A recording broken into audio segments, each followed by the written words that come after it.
Welcome, ladies and gentlemen, to the Top Cut Invitational Finals. Yeah, here we are. 8 national champions, 8 world champions or national champions fought it out. 6 of them are gone, and we're left with 2.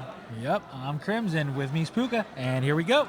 Yeah, on the left we do have Jason Klaczynski, 2-time world champion, tropical mega battle champion. Jason who? Never heard of the guy. Have you heard of Ness? No, I can't say that I have. Oh, well, that's strange. Okay. Maybe you're talking about the most popular player in the history of the game. Yeah, I guess so. He's also won the fan appreciation tournament. If there's been a type of tournament, he's pretty much won it. Yeah, I mean, I wouldn't doubt it, actually. The man is a legend amongst Pokemon players, and for a good reason. The guy does not stop winning. Really, he doesn't. And with him is a guy who is not too shabby either. Yeah, not Mr. too bad. Sami Sekkoum. Yeah, from, arguably the United Kingdom. Arguably the best player in the world currently. Posts the most consistent results of anybody at Worlds every year. 4-time UK national champion. Hard to find someone better than this. Don't let Jason hear you say that. But yeah, both of these players very, very good. Both these players familiar with each other, so we should see a very good game. If you had to choose the 2 best players in the world currently, who would you choose? Currently, I'd probably go with these 2, to be honest. Me too. Yeah. I really would. Both Jason Klaczynski and Sami Sekkoum have been, time tested. These guys have been going at it for years, and man, I mean, and they're such great friends too. Is another thing. So they play test with each other all the time, and they no doubt know this matchup better than us. That's for sure. But you can see just the respect already. Sammy opting not to cut Jason's deck. So you can see this will be a friendly but very competitive game. Oh, no doubt about it. However, that was probably a mistake, as Jason, I'm sure, stacked his deck and is going to get a turn 2 Vileplume. Yeah, I'm sure that's his secret to success. Now, I believe Jason went first, correct? Jason's going first, and it looks like he'll put Muck into the Lost Zone. Yeah, that's the perfect start. If he could ask for a better start, he wouldn't be given one. Words of wisdom. Yeah. So yeah, he'll put Muck into the Lost Zone, and Sammy's already got to start making tough decisions. Yeah. We were looking at him going through his deck. It looked, for a second there, to me, it looked like he might not have the Muck. No. But the truth is that, he was just seeing his deck to see if things were prized, like maybe that Apom, maybe a couple of Vileplumes, like if it happened to him before. Yeah. I mean, the thing about Jason's deck is that it's so fragile.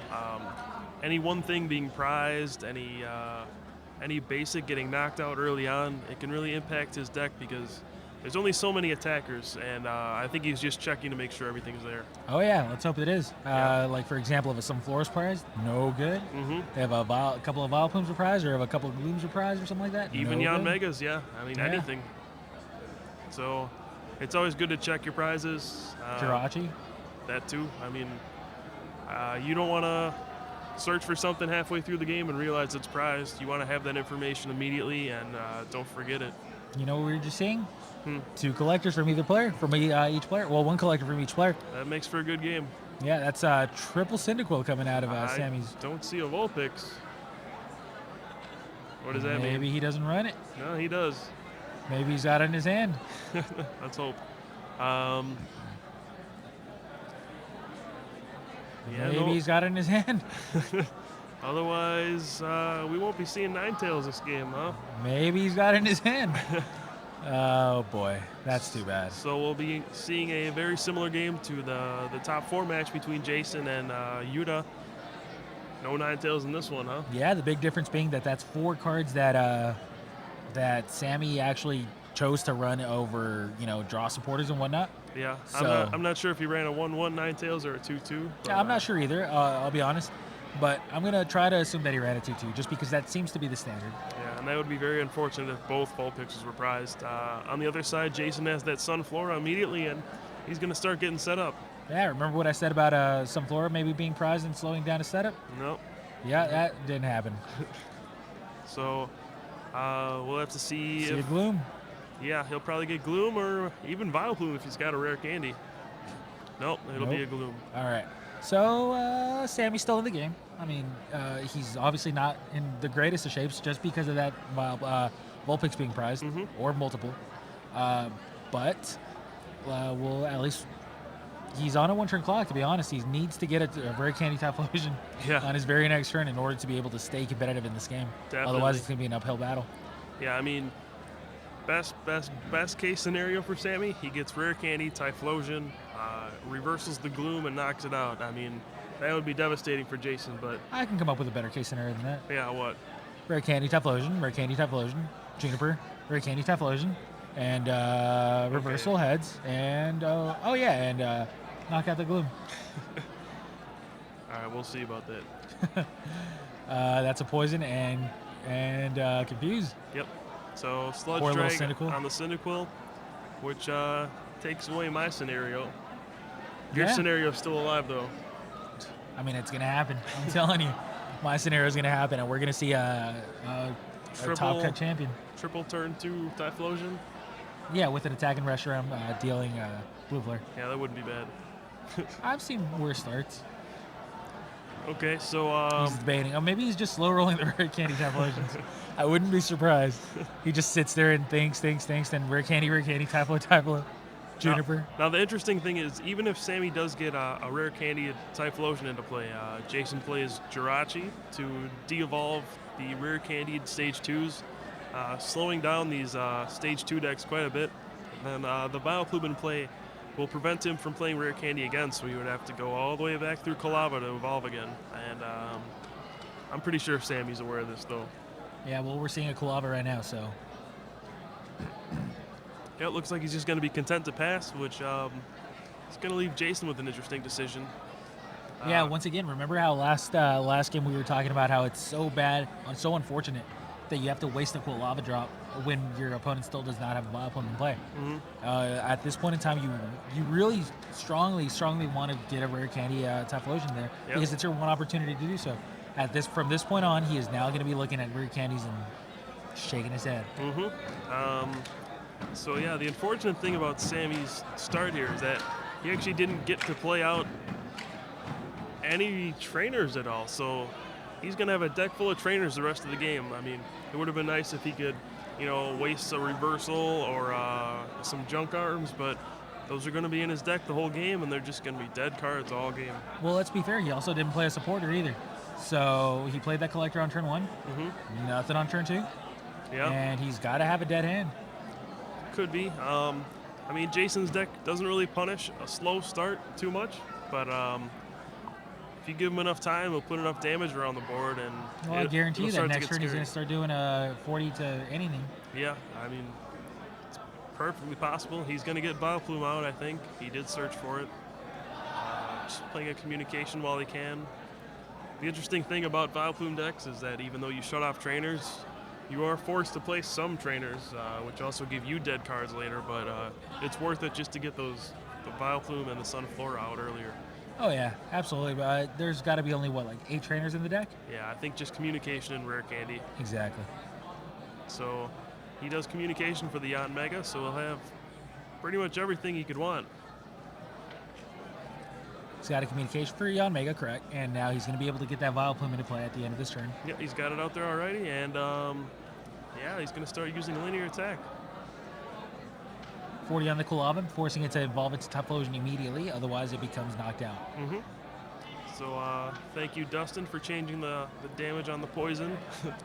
So Cyndaquil's at 3, Kulava's at 4, and man, what do you do if you're Sammy here?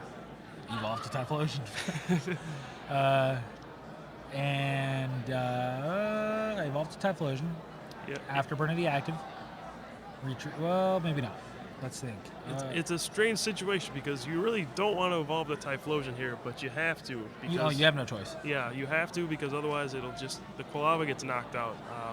So he'll be forced to evolve, and really, he didn't get the explosive start that he probably would have wanted. Jason's already got the Vileplume out, and there's only one Typhlosion in play, so he's going to be struggling. Yeah, that's actually been the story for Jason's opponents. Yeah. And I'll be honest, that's the way it's been going for him in this Invitational. Mm-hmm. I'm telling you, man, the guy has destiny on his side. Yeah, seems like it. I mean, everything seems to be going his way. I mean, obviously he's playing perfectly, but you need a little luck to win too. Should have cut his deck, Sammy. Yeah. Looks like Sammy will play a Juniper, drawing 7 cards. Well, that's a great top deck out of him. He had 2 in his hand, so I don't think that was a top deck. So is there a reason why he didn't try to do that last round when he actually had access to trainers? Yeah, he had a Typhlosion in his hand, I guess. I'm not sure. I guess. However, the Typhlosions are expendable considering that you only have access to 2 of them throughout the game. That's true, but with no more searching available from communication, maybe he just figured take the safe play. Maybe. We'll see how that works out for him. Mm-hmm. Now, already he's going to be put into the strange situation where he's got 2 energy on Reshiram, but he's got the Typhlosion sitting there, so he could... Jason could drag up the Typhlosion, and then when Sammy retreats, I mean, it'll just be a game about how many energy does Sammy have in play at a time. Yeah. That's also pretty unfortunate for him that he had to discard another Juniper with his Juniper. Yeah. Because that's the only type of draw power he's really going to have access to throughout the game since his since his Vulpix is prized. Mm-hmm. Now, it's a bad spot to be in when you haven't even taken a prize and Jason already has a full setup. I mean, what can you really do? I mean, he's got a Reshiram almost fully powered, Typhlosion with 1 energy, but if he doesn't get that second Typhlosion out, he's going to be fighting an uphill battle. Oh, yeah. I don't doubt that Sammy knows this. I don't doubt that Sammy actually is more than fully aware that he has to be thinking about another Typhlosion immediately. Mm-hmm. So we'll see how Jason responds, and he did play a Copycat. Does each Quilava have 40 damage on it, or just one? The Cyndaquil has 30, I'm sorry. And the Typhlosion has 40.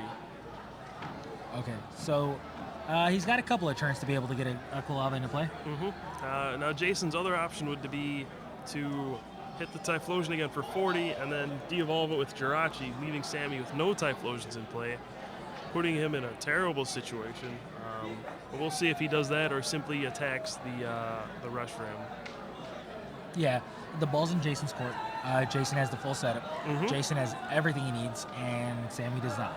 Yeah. So, honestly speaking, this is going to be pretty difficult for Sammy to overcome. Yeah, now it looks like Jason intends to use Sludge Drag this turn. I wonder what he's going to go for. I would say the Typhlosion. Yeah, maybe he's just thinking Sammy doesn't have an energy in his hand, maybe. If that's the case, he wouldn't be able to retreat, and then that Typhlosion's as good as gone. Yeah, that's absolutely right. He's trying to play communication. Nice try. Worth a shot. That was that was one way to try to pull this off. Man, Sammy's joking around, but honestly, he must know that he's in deep trouble. Yeah. Nope, not again. Come on, come on, man, just let me try, just once. All right, dude. Honestly, just let me play. Just let me play it. Why are you telling me no? He's hoping he forgets. He's hoping Jason says yes eventually. That is his only out, and well, now he's taking his time. Forget it. No. He can play that one. Yes. Yeah. Whoa, you allowed him? Silly Jason. So yeah, obviously he's not going to take any trainers from the Get rid of the trainers, buddy. Oh, and a fire. Yep. So must have had multiple cards. Yeah, I mean, I'm sure. Obviously, he got a fire from that. Oh yeah, and he had one in his hand, by the way. Yeah. Okay. So he's going to retreat, and we'll see what happens from there. I mean, it wouldn't be so great to use Blue Flare in this situation because. Well, even if he retreats, he just gets brought back up again. Yeah, exactly. That's the problem. This is the situation that I was afraid he would get into, but yeah, I don't know.